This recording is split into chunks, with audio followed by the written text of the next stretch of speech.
अस्सलाम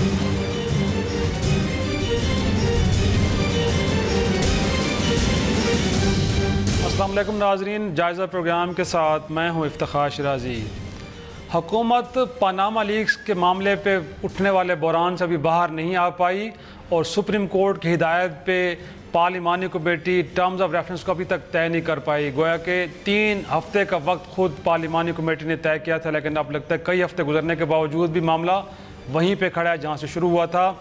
ऐसे में एक और मामले ने हुकूमत को आ लिया है। जी हाँ, 12 जून से Amlan election commission of Pakistan गैर फ़ाल हो चुका है। 4 मेंबरान अपनी मुद्दत पूरी करके घर को जा चुके हैं और 12 जून से आज 14 अगर जुलाई कहा जाए तो 1 माह से ज़्यादा का वक्त गुजर चुका है और इस दौरान कोई एक नाम अभी तक सामने नहीं आया कि वो कौन अफराद होंगे कि जिनको नया मेंबर मुकर्रर किया जाने जा रहा है। तो ये एक बहुत बड़ा यकीनी तौर पे सवाल था कि इस सवाल का जवाब क्या होगा, लेकिन हुकूमत और ना ही अपोजिशन इस मामले पे संजीदा नज़र आई। तो ऐसे में सुप्रीम कोर्ट आसकुत नोटिस के तहत उन्होंने इस मामले को उठाया और कल जहां बड़े तुंद तेज़ और हाश रिमार्क्स थे चीफ जस्टिस ऑफ पाकिस्तान के, उसके साथ ही ख़ुद हुकूमत और अपोजिशन की तरफ से 22वीं तरमीम के तहत एक मुद्दत मुकर्रर की गई थी और मुद्दत थी 45 दिन की। गोया कि जब मेंबरान जाएंगे तो उसके 45 दिन के अंदर नए लोगों का तकर्रुर होगा। वही डेडलाइन दोहराई है सुप्रीम कोर्ट ने और 27 जुलाई का वक्त दिया है हुकूमत को कि तब तक मेंबरान का तकर्रुर हो जाना चाहिए। लेकिन वो हुकूमत और अपोजिशन जो पिछले 1-1.5 माह से पनामा लीक्स को लेके TORs मुरतब नहीं कर पाई, क्या सिर्फ 12 दिनों में अब 22वीं तरमीम के बाद तो ब्यूरोक्रेट्स और जजेस और इसके अलावा भी अगर वो समझते हैं कोई अहल है इस ओहदे के लिए, उनको भी कंसिडरेशन में लाया जा सकता है। तो क्या 12 दिनों के अंदर इस मामले को हल कर पाएगी? लगता तो यही है कि शायद ये मुमकिन ना हो, और अगर ऐसा मुमकिन नहीं हुआ तो फिर अगला स्टेप क्या होगा? क्या इसके बाद सुप्रीम कोर्ट की तरफ से एक और डेडलाइन आएगी या इस मामले पे अदालत खुद इंटरवीन करेगी और कोई ऐसे हिदायत जारी करेगी जिसके तहत हुकूमत और अपोजिशन को बिलाखिर कोई ना कोई स्टेप लेना पड़ेगा? इस सारी सूरत हाल पर गुफ्तगू करेंगे और हमारे साथ शरीक होंगे। स्टूडियोज़ में मेरे साथ मौजूद हैं पाकिस्तान में इंतखाबी अमल पे नज़र रखने वाले इदारे फैफन के बानी सरबराह सरवर बारी साहब, बहुत शुक्रिया आपका। लाहौर से मैं वीडियो लिंक पे ज्वाइन किया है वज़ीर कानून पंजाब राना सनाउल्लाह साहब ने, बहुत शुक्रिया आपका। और ऑडियो लिंक पे हमारे साथ होंगे साबिक चेयरमैन सेनेट फ़ारूक नाइक साहब और तहरीक इंसाफ के सीनियर रहनुमा हामिद खान साहब। सबसे पहले फ़ारूक नाइक साहब, आपसे मैं गुफ्तगू का आगाज़ करूँगा। सर, 12 जून जैसे मैंने पहले बताया कि अमलन इलेक्शन कमीशन गैर फ़ाल हो चुका था और 4 तैनातियाँ करनी थी हुकूमत और अपोजिशन को मिल के। 27 जुलाई की डेडलाइन अब तो सुप्रीम कोर्ट ने भी दे दी है सर, लेकिन 1 माह का वक्त गुजर गया, उस दौरान कुछ भी नहीं किया गया। आपको लगता है कि क्या ये इनफैक्ट फोर्स ही नहीं कर रही थी गवर्नमेंट के कहीं जाकर सुप्रीम कोर्ट भी इस मामले पे इंटरवीन करेगा और हमें कुछ कहेगा? क्या लगता है क्या हुआ है सर? बात ये है कि ये कोई रॉकेट साइंस नहीं है जी। ये आइन बड़ा क्लियर है। आइन के जो शिके हैं वो ये कहती हैं कि इलेक्शन कमीशन जो होगा एक चीफ इलेक्शन कमिश्नर है और 4 मेंबर हैं, और जब तक ये इलेक्शन कमीशन फाल जब ही रह सकती है जब ये 5 लोग अपनी पोजीशन में हो। सबको इस चीज का इल्म था कि 10-12 जून को ये रिटायर हो जाएंगे 4 मेंबर्स, और 45 दिन के अंदर अंदर आपने नए 4 मेंबर्स को अपॉइंट करना है। और ये सारी जो रिस्पॉन्सिबिलिटी है इसकी आइन के नीचे प्राइम मिनिस्टर और लीडर ऑफ द ऑपोजिशन पर है। प्राइम मिनिस्टर और लीडर ऑफ द ऑपोजिशन आइन के नीचे आपस में मिलकर एक कंसल्टेशन करके 3 नाम देंगे ईच पोस्ट के लिए, पार्लियामेंट्री कमेटी के पास भेजे जाएंगे और for confirmation of 1 man 1 person for each post. और अगर कंसेंसस नहीं बनता प्राइम मिनिस्टर और लीडर ऑफ द ऑपोजिशन में तो अपनी सेपरेट लिस्ट भेजेंगे पार्लियामेंट्री कमेटी को। इसके अंदर एक तो पार्लियामेंट्री कमेटी बड़ी लेट फॉर्म की गई, नंबर 1। नंबर 2, आज तक क्या कहते हैं आपको कुछ 27 डेडलाइन जो आ रही है, कॉन्स्टिट्यूशनल डेडलाइन जो है वो 27 जुलाई है। अभी तक कंसेंसस ही नहीं बना। अरे भाई, अगर कंसेंसस नहीं बना तो लीडर ऑफ द ऑपोजिशन और प्राइम मिनिस्टर साहब को चाहिए कि अपने सेपरेट लिस्ट भेज दें ताकि इसके ऊपर जितनी भी डिलिब्रेशंस हो पार्लियामेंट्री कमेटी करके इसको फाल करे इलेक्शन कमीशन को। अब आप देखें ना, एक ये कॉन्स्टिट्यूशनल डेडलॉक क्रिएट हुआ है। इसमें आप हुकूमत की नाअहली कह लें, लीडर ऑफ द ऑपोजिशन की नाअहली करें, कह लें इनके एडवाइजर्स की नाअहली कर रहे, कह लें। लेकिन नायक साहब क्या सवाल ये कि ये डेलिब्रेट डिले है या नाअहली, मामला है क्या, क्यों किया जा रहा है ऐसा? ये तो अब इसका जवाब तो ये लीडर ऑफ द ऑपोजिशन और हुकूमत ही दे सकेगी ना कि ये डिलिबरेटली कर रहे हैं या क्या कहते हैं नाअहली है। अब आप ये देखें ना, इस वक्त कई बाई इलेक्शंस होने हैं नेशनल असेंबली के और प्रोविंशियल असेंबली के। आर्टिकल 224 कहता है कि election with in 60 days of the seat becoming vacant होने चाहिए। उसके अलावा आप देखें लोकल गवर्नमेंट के इलेक्शंस बड़े अरसे के बाद हुए, मगर अभी तक वो सिंध के अंदर और पंजाब के अंदर कंप्लीट नहीं हो सके हैं क्योंकि मेयर का और डिप्टी मेयर का इलेक्शन नहीं हुआ, चेयरमैन और वाइस चेयरमैन के इलेक्शन नहीं हुए। वो क्यों नहीं हो रहे? वो इसलिए नहीं हो रहे कि इलेक्शन कमीशन गैरफाल है, नॉन फंक्शनल है। तो मैं ये समझता हूँ आइन की ये कहते हैं वॉल्यूशन है।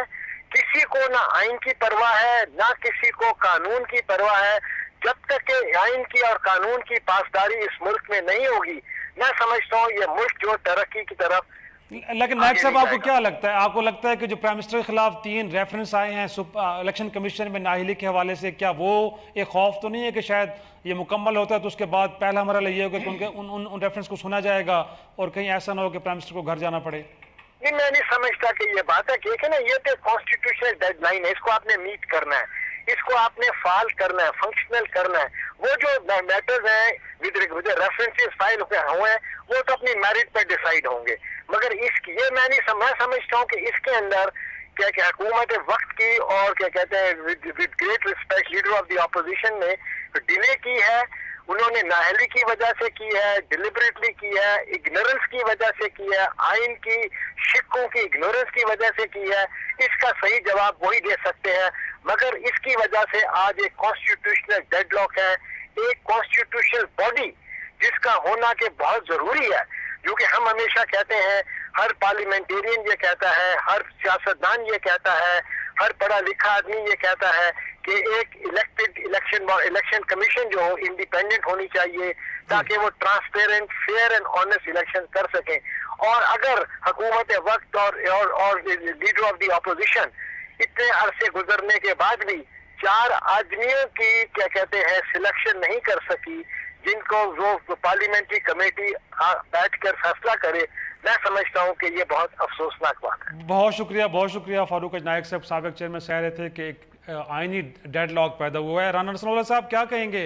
इनफैक्ट जहां पे अपोजिशन को जिम्मेदार करार दे रहे हैं, साथ में कह रहे हैं कि हुकूमत भी बराबर की जिम्मेदार है, आप लेंगे तो जिम्मेदारी सर कि वाकई ये एक नाअहली हो, डेलिब्रेट एफर्ट हो, जो कुछ भी हो, बहरहाल एक डेडलॉक पैदा हुआ है और इसके जिम्मेदार हुकूमत भी है सर? देखिए, इसमें ये बिल्कुल बर वक्त ये चीज़ें होनी चाहिए और इसका आइन में जिस तरह से अंदराज है और जो टाइम लाइन दी गई है उसके मुताबिक इसका होना चाहिए। लेकिन ये कोई इतनी परेशान कुन या इतनी कोई अफसोसनाक सूरत हाल नहीं है। देखिए, इसमें ये बात सबके इल्म में है कि जो मेंबर्स इलेक्शन कमीशन थे उनके ऊपर किस किस्म की मड स्लगिंग हुई, किस तरह से उनकी बेतौकीरी की गई, किस तरह से बिला जवाज़, बिला सबूत, विदाउट एनी एविडेंस उनके ख़िलाफ़ वो कुछ भी कहा गया जो कि एक आम आदमी, समझदार आदमी जो है वो इस किस्म के अल्फाज जो है वो इस्तेमाल करने जो है वो अपने लिए बायसे तौहीन समझता है। इसलिए नए लाने वालों के लिए ताख़ीर की जा रही है। सर ये तो कोई खैर वजह नहीं हो सकती। नहीं, उस यही वजह है ना, इस वजह को आप अप्रिशिएट करें ना, यही वजह है। उसमें पहली बात तो ये है कि कोई इज़्ज़तदार आदमी जो है वो आने को तैयार नहीं है। अच्छा। आप किसी से भी पूछें वो कहता है जी मुझे आप मेहरबानी करें, मुझे माफ़ करें। जो उनके साथ पहलों के साथ नून लीग ने कुछ लोगों से राब्ते किए, अगर मैं आपसे कहूँ, बड़ी अहम नुक्ता आपने उठाया है। कुछ लोगों इसमें बहुत सारे लोगों से राब्ते हुए हैं, इसमें बहुत सारे लोगों से राब्ते हुए हैं और ये मैं समझता हूँ कि ये चीज़ मीडिया पे भी पूरी तरह से जो है वो मौजूद है। अच्छा, दूसरा ये है कि ये भी पूरी तरह से आपके भी इल्म में है कि जो पहले स्कोप था इलेक्शन कमीशन के मेंबर्स को सिलेक्ट करने का वो बड़ा महदूद था। अब उसको जो है वो वाइडन करना था, उसके लिए एक अमेंडमेंट लानी थी। वो अमेंडमेंट भी आपके इल्म में होगा कि वो जाके 10 या 12 जून को ही जो है वो क्लियर हुई है पार्लियामेंट से।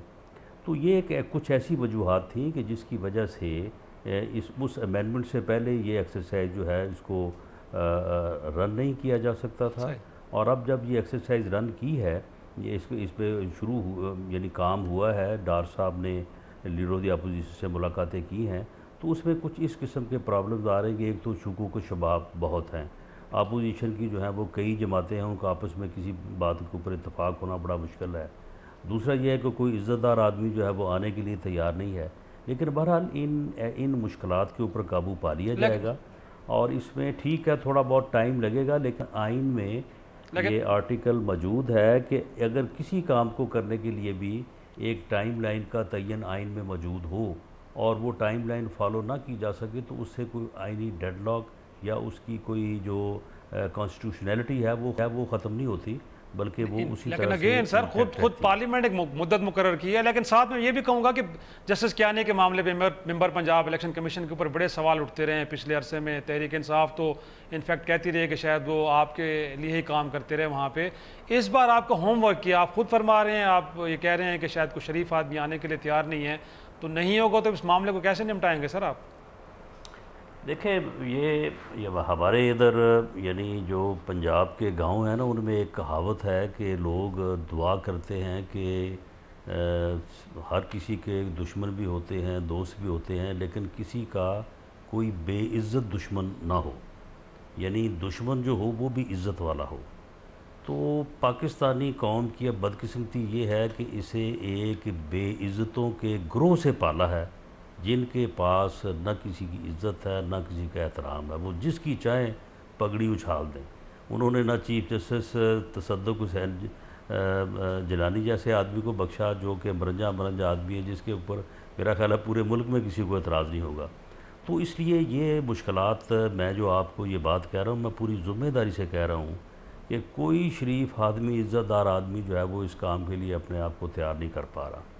और जिन लोगों की कोई मिन्नत समाजित की गई है कि आप मेहरबानी करें, अब उनके ऊपर जो है अब अपोजिशन पीपल्स पार्टी का कंसेंसस तो हो जाएगा, लेकिन वो दूसरे लोग जो अपोजिशन में है वो उनका तो किसी के ऊपर, लेकिन वो तो आप दो सर इख्तिलाफ और प्राइम मिनिस्टर नहीं करना है, लेकिन आप खुद तस्दीक कर रहे हैं कि कोई शरीफ आदमी आने के लिए तैयार नहीं। इसका मतलब है कि ये 12 दिन का वक्त आपके ख्याल में काफ़ी नहीं है जी। देखें बात यह है कि इस मरतबा जो मुझे मेरा अंदाज़ा है कि मोहतरम जो खुर्शीद शाह साहब हैं, शायद वो अपोजिशन का अगर कंसेंसस ना हो तो वो किसी नाम के ऊपर इत्तफाक नहीं करेंगे, ये मेरा अंदेशा है।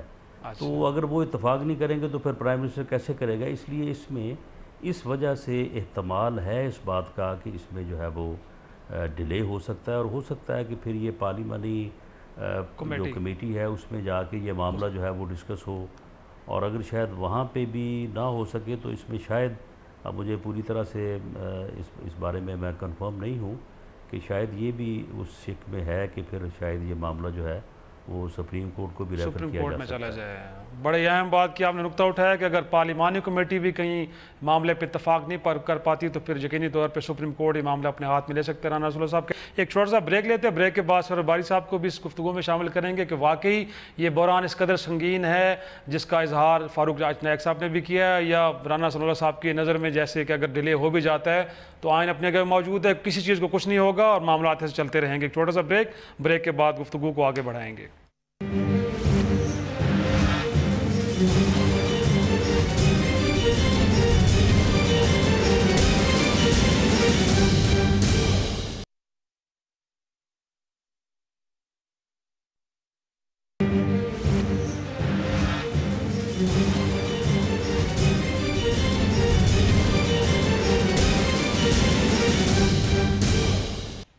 प्रोग्राम में एक बार फिर खुशामदीद बारी साहब। इनफैक्ट जो डिबेट चल रही थी कि आपको भी लगता है कि जो खैर फाल होना है इलेक्शन कमीशन का वाकई एक बहुत बड़ा आइनी बहरान है, और इस बहरान को पैदा किया गया है जानबूझ के या कुछ लापरवाही का मुजाहरा वैसे ही हो गया, फोकस थे कहीं TORs कमेटी के ऊपर और ये मामला रह गया, या कहीं डेलिब्रेट एफर्ट आपको नज़र आती है? नहीं, मैं समझता हूँ कि एक पूरा ट्रेंड है। अगर आप देखें कि जब 2013 के इंतखाबात आने वाले थे तो तब भी जो निगरान सेटअप के लिए प्राइम मिनिस्टर और जो वज़ीर आला उनके नामों की बात जो थी वो, और चीफ इलेक्शन कमीशन का तयन, वो भी आखिर वक्त तक नहीं किया गया। हालांकि हमें पता है कि इंतखाबात होने हैं, ड्यू डेट में होने हैं। तो एक तो ये है, दूसरा ये कि बहुत सारे आपकी नज़र में होंगे national commission on the status of women है, उसकी हेड लेकिन बहुत सारे इदारों के सरबराह बहुत सारे अदारे हैं, कारपोरेशन हैं, कमीशन हैं, उनके सरबराह नहीं है, कैबिनेट की मीटिंग नहीं होती रेगुलरली, सेंट्रल कमेटीज की बैक ऑफ द माइंड है। तो क्या मैं ये समझता हूँ प्रॉब्लम क्या है कि मेरा बंदा आना चाहिए, अगर मेरे एतमाद का नहीं तो नहीं बुनियादी तौर पर समझता हूँ इलेक्शन कमीशन, एक तो मैं समझता हूँ कुछ आईनी सुकम भी है इसमें, 45 दिन नहीं होने चाहिए। सही, जैसे आर्मी चीफ रिटायर होता है तो उसी दिन एक दिन पहले वो चार्ज संभालना शुरू कर देता है। सही है। तो ये जो गैप रखा है, ये जो 45 डेज का गैप है, ये खत्म होना चाहिए, क्योंकि एक कॉन्स्टिट्यूशनल बॉडी है। 5 हमारे सूबाई असम्बली के और कौमी असम्बली के बाई इलेक्शंस पोस्टपोन हो गए, डेट आ गई, फाफन ने पूरी तैयारी कर ली, हमने लोगों को ट्रेनिंग देनी शुरू कर दी। फिर लोकल गवर्नमेंट्स की, जैसे नाइक साहब ने बात की है कि वो उनके चेयरमैन और जो मेयर हैं उनके इंतखाबात होने हैं, वो बीच में रुके हुए हैं। मुस्लिम लीग नून ने और पीपल्स पार्टी ने वादा किया था अपने मैनिफेस्टोज में 2013 में कि हम लोकल गवर्नमेंट इलेक्शन कराएंगे जनरल इलेक्शन के 6 माह के अंदर अंदर। वो भी आप देखें सुप्रीम कोर्ट के प्रेशर की वजह से इलेक्शंस हुए, लेकिन अभी तक वो भी पूरे नहीं हो रहे।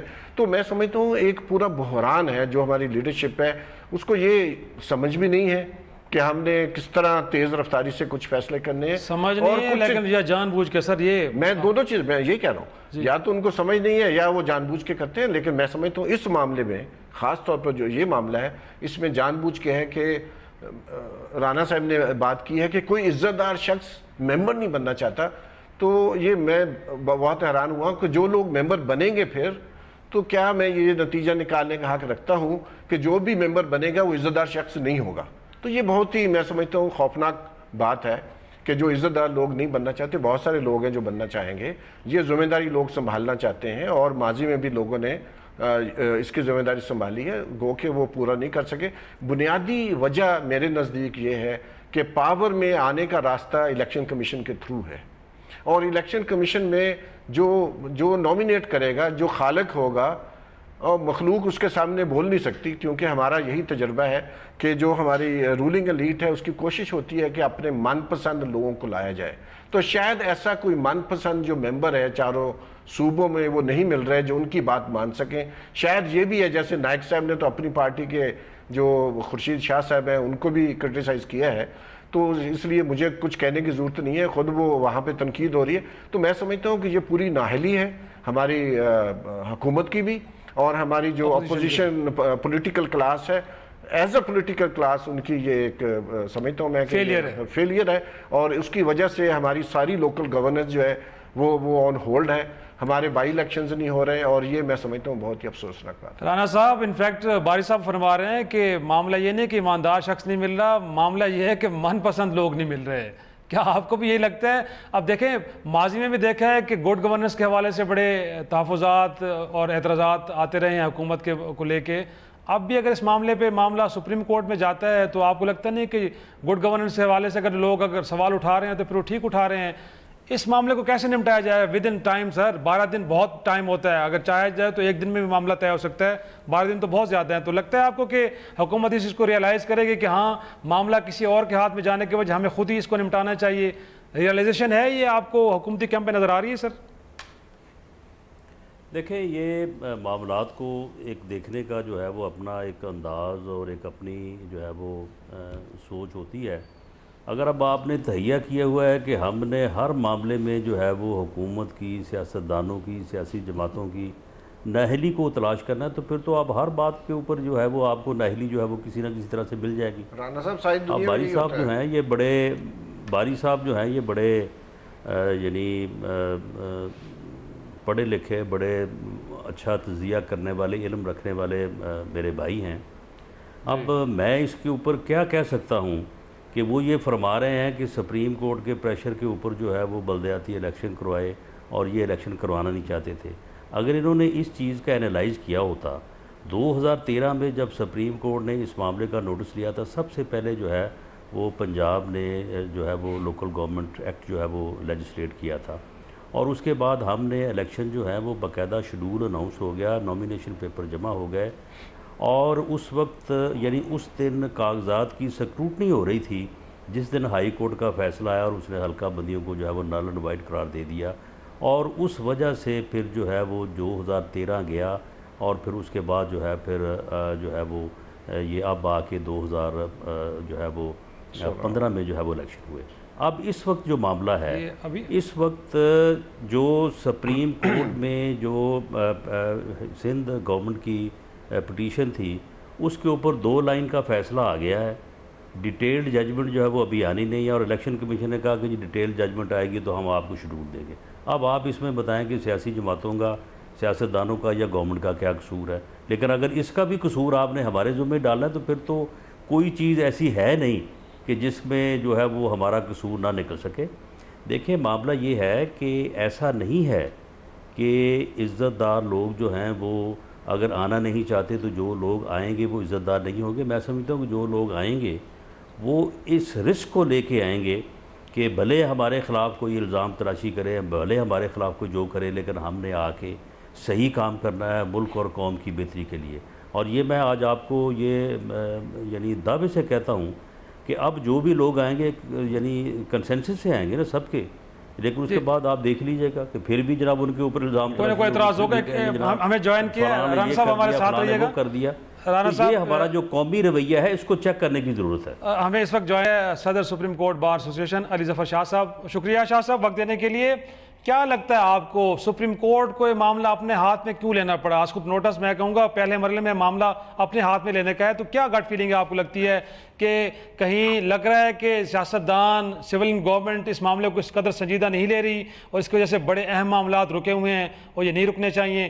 क्या लगता है कि पीछे ड्राइविंग फोर्स क्या है कि आज खुद नोटिस लेना पड़ा सुप्रीम कोर्ट को? सर देखें जी, इलेक्शन कमीशन ऑफ पाकिस्तान का एक बहुत अहम आईनी किरदार है जी हमारे मुल्क में, क्योंकि कोई इलेक्शन इसके बगैर नहीं हो सकता, कोई इलेक्शन डिस्प्यूट इसके बगैर नहीं हो सकता। पूरी डेमोक्रेसी का और जो जमहूरियत है उसका जो एक पूरा का पूरा पिलर है वो ये इलेक्शन कमीशन ऑफ पाकिस्तान है। सही। और अगर इसकी तश्कील में किसी किस्म की देर की जाए तो सब कुछ रुक जाता है, पूरा निज़ाम रुक जाता है।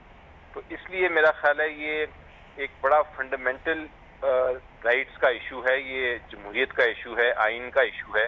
तो हुकूमत को चूंकि चाहिए था कि अपने हुकूमत और इनफैक्ट अपोजिशन दोनों को कि वो जल्द से जल्द इस पे काम करती, उन्होंने नहीं किया, देर की और सारे मामला रुके रहे। तो इस चीज़ का अज खुद नोटिस लेना मेरा ख्याल है बिल्कुल जायज़ बनता है। और ये एक एग्जाम्पल इसके पहले 2 बार ये हो चुका है। पीपल्स पार्टी के ज़माने में भी इलेक्शन कमीशन ऑफ पाकिस्तान को तश्कील देने में अपोजिशन और जो हुकूमत थी उन्होंने देर की, तो अज खुद नोटिस लिया गया सुप्रीम कोर्ट का और उन्होंने फैसला दिया कि ये चूंकि आईनी एक ज़रूरत है और ये एक फंडामेंटल राइट का मैटर है जो कि बहुत पूरी कौम को इफेक्ट करता है, इसलिए इसको आप जल्द से जल्द करें। तो कि ये इससे पहले भी इस तरह हो चुका है, लेकिन इनफैक्ट ये बताइएगा, ये पहले भी हम ये डिबेट कर रहे हैं कि ये जो डिले है कि डेलिब्रेट है और इससे किसी को फ़ायदा भी हो रहा है, कोई फ़ायदा उठाने के लिए ऐसा किया जा रहा है। और साथ में राना साहब ने ये भी फरमाया कि कोई शरीफ आदमी आने के लिए तैयार नहीं है। गोया के 22वीं तरमीम के बाद अब साबिक जजेस के अलावा टेक्नोक्रेट्स भी हैं, इसके अंदर ब्यूरोक्रेट्स को भी शामिल किया गया कि वहाँ से भी लोगों को पिक किया जा सकता है। लेकिन वो कह रहे हैं कि बहुत बड़ी मुश्किल है, कोई शरीफ आदमी आने के लिए तैयार नहीं है। तो आपको लगता है कि वाकई ये एक बहुत बड़ा लम्हा फिक्री है?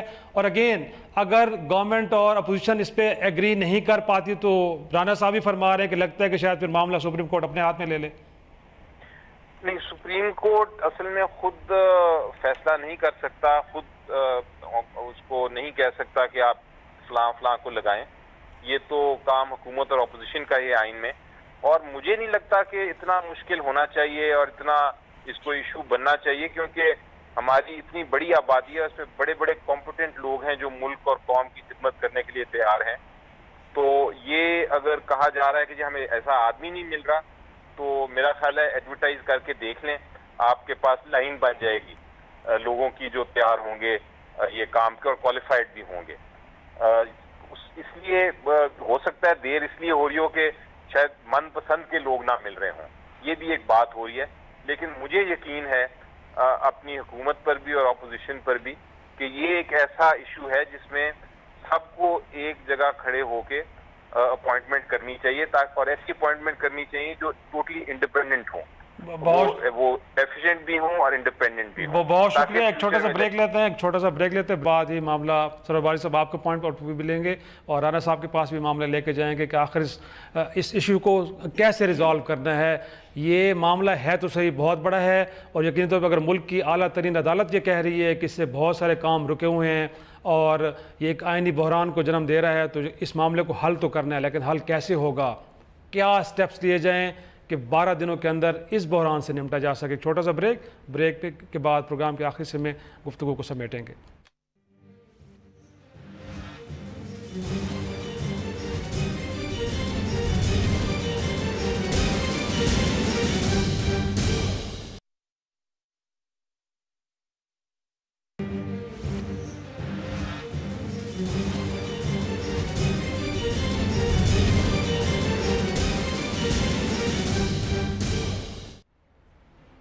प्रोग्राम के आखिरी से में खुश आमदेद। बारी साहब, आप भी क्या अली ज़फ़र साहब के इस पॉइंट ऑफ व्यू से इत्तफाक करते हैं? इनफैक्ट एडवर्टाइज ही कर दें, अगर आपको लगता है कि शरीफ लोग नहीं आना चाहते तो बेहतर है कि फिर आप लोगों को इश्तिहार के ज़रिए बुला लें तो काफ़ी लोग आपके पास आ जाएंगे। बिल्कुल, मैं समझता हूँ उनकी तजवीज़ बहुत ही जामे है और उसकी ज़रूरत है, लेकिन अभी तो उसके लिए फिर तरमीम करनी पड़ेगी। लेकिन मेरी तजवीज़ ये है कि जिन नामों के बारे में गुफ्तगू की जा रही है बिहाइंड द कर्टन, वो नाम फौरी तौर पर पब्लिक किया जाए। ये किया जा सकता है, इसमें कोई कानूनी या अखलाकी इसमें नहीं है, बल्कि इससे एतमाद बढ़ेगा और वो तमाम नाम जो अपोजिशन दे रही है या पीटीआई दे रही है खुर्शीद शाह साहब को या गवर्नमेंट के नाम है, वो नाम सारे पब्लिसाइज होने चाहिए और पब्लिक स्क्रूटनी होनी चाहिए। सिविल सोसाइटी, मीडिया देखे कि जिन लोगों के नाम आ रहे हैं वो, और दूसरा जो भी मीटिंग हो रही है उसके मिनट्स भी पब्लिक किए जाने चाहिए ताकि हमें पता हो कि इनकी कौन क्या गुफ्तगू चल रही है, क्योंकि कौम बहुत शक करती है। तो जैसे राना साहब ने कहा, ये सियासतदानों का ही काम है कि वो पब्लिक का एतमाद गेन करें, ना कि वो अगर चीज़ें जितनी छुपाएंगे उतना एतमाद जो है वो नीचे जाएगा। तो इसलिए ये जिम्मेदारी उनकी है। और जैसे ये भी है कि इलेक्शन कमीशन जब तक मुकम्मल नहीं है, हमारा सारा निज़ाम रुका हुआ है, हमारी सारी गवर्नेंस में हमारे रिप्रेजेंटेटिव नहीं आ रहे। मतलब जो 5 बाई इलेक्शंस थे वो अब वो कॉन्स्टिट्यूंसीज बगैर अपने रिप्रेजेंटेटिव के हैं, तो उनके साथ ये बड़ी ज़्यादती है और ये आइन की खिलाफवर्जी भी है। तो इसलिए ये सारा प्रोसेस जो है, ये मैं ज़ोर दे के कहना चाहूँगा कि सिविल सोसाइटी की तरफ से ये डिमांड है कि जिन नामों के बारे में गुफ्तगू जारी है, जो इज्जतदार लोग नहीं आना चाहते, उनको पब्लिक किया जाए और वो सारी डिबेट जो भी है अगले 10 दिनों में मुकम्मल की जाए, और ताकि जब पब्लिक स्क्रूटनी के जरिए लोग आएंगे तो लोगों का एतमाद भी उनके ऊपर होगा। राना साहब, आखिरी सवाल आपसे, किस आईनी खिलाफ वर्जी से बचने के लिए क्या करेंगे सर? इनफैक्ट ये जो तजावीज़ कुछ यहाँ पे भी आई हैं, क्या लगता है कि अगेन मैं कहूँगा कि 12 दिन का वक्त कोई कम वक्त नहीं, अच्छा खासा वक्त है, तो किस तरफ जाएंगे सर? कैसे इस मामले से निपटेंगे? ऐसा ना हो कि फिर इलेक्शन कमीशन के मामले पे जैसे कहा जा रहा है सुप्रीम कोर्ट, इससे पहले पनामा लीक्स के मामले पे भी आपके सवाल उठ रहे हैं कि शायद उस मामले पे भी आप कॉन्सेंसस डेवलप नहीं कर सके, इस पर भी नहीं कर सके, तो कैसे निकलेंगे सर? कोई आपको राह दिखाई दे रही है? देखें, इसमें जो है ये जो तजावीज़ डिस्कस हुई हैं, अली ज़फ़र साहब ने भी बात की है, बारी साहब ने भी बात की है, ये बिल्कुल दुरुस्त बात है। ऐसे ऑफिस के ऊपर तैनाती से पहले पब्लिक हेयरिंग होनी चाहिए। ये बात जो है, ये जो हमारे आला अदलिया के जजेस की तैनाती हैं उसके ऊपर भी ये बात हो रही है, मुतालबा हमारी बार्स की तरफ से भी आ रहा है और ये होना चाहिए। और मैं समझता हूँ कि अगर आज नहीं है तो ये आने वाले कल ज़रूर होगा, क्योंकि जमहूरी तकाज़ा यही है कि आवाम को, लोगों को जो है वो ऑन बोर्ड लिया जाए। बाकी होपफुली मैं समझता हूँ कि हमें जो है ये 12 दिन पहले ही ये नतीजा अख्ज़ नहीं कर लेना चाहिए कि ये नाकामी होगी और हमारे दोनों यानी ट्रेजरी भी और अपोजिशन भी जो है वो किसी कंसेंसस पे नहीं पहुँच सकेंगे। हमें उम्मीद जो है वो बेहतर रखनी चाहिए कि इन 12 दिनों में ये काफ़ी टाइम है और ऐसे लोग मौजूद हैं कि जिनकी दयानत, जिनकी अमानत जो है वो किसी शक व शुबे से बालातर है और वो खुद यानी चाहतमंद भी नहीं है, वो खुद नहीं चाहते या दरख्वास्तें देते फिरते कि जी हमें लगाएं। और उनकी अगर दोनों फ्री कैन जो है उनसे रिक्वेस्ट करें कि आप जो है वो यानी नेशनल इंटरेस्ट में जो है वो आप आगे आएँ और तो ऐसे लोग मौजूद हैं, उनको एतमाद दिया जाए तो मैं समझता हूँ कि ये कंसेंसस जो है ये हो सकता है। और आज कम से कम जो है वो आपके प्रोग्राम से यही पैगाम या यही मैसेज जाना चाहिए कि ये कंसेंसस जो है ये हो जाएगा और होपफुली 27 तारीख से पहले जो है वो इलेक्शन मामला जो है वो मुकम्मल हो जाएगा, तय पा जाएंगे। बहुत शुक्रिया राना सनाउल्लाह साहब। इसी यकीनी तौर पे राना साहब ने यह भी फरमाया कि मुश्किलात ज़रूर हैं। उनका ये कहना है कि शुरफा शायद नहीं आना चाह रहे, रिलक्टेंट हैं, लेकिन जैसे सरवर बारी साहब ने और अली ज़फ़र शाह साहब ने तजवीज़ दी है कि पब्लिक हेयरिंग होनी चाहिए, आप इश्तिहारात दे रहे हैं, तो पाकिस्तान में बहुत सारे ऐसे लोग हैं कि जिनका माजी बड़ा साफ़ है और वो चाहेंगे कि पाकिस्तान के लिए अपनी खदमात भी वो पेश करें। तो यकीनी तौर पर इस मसले को 12 दिनों में हल किया जा सकता है। अगर हुकूमत और अपोजिशन सिंसियर हो तो यकीनी तौर पे 12 दिन बड़ा वक्त है। इसी के साथ इफ्तिखार शिराजी को इजाज़त दीजिए। खुदा हाफिज़।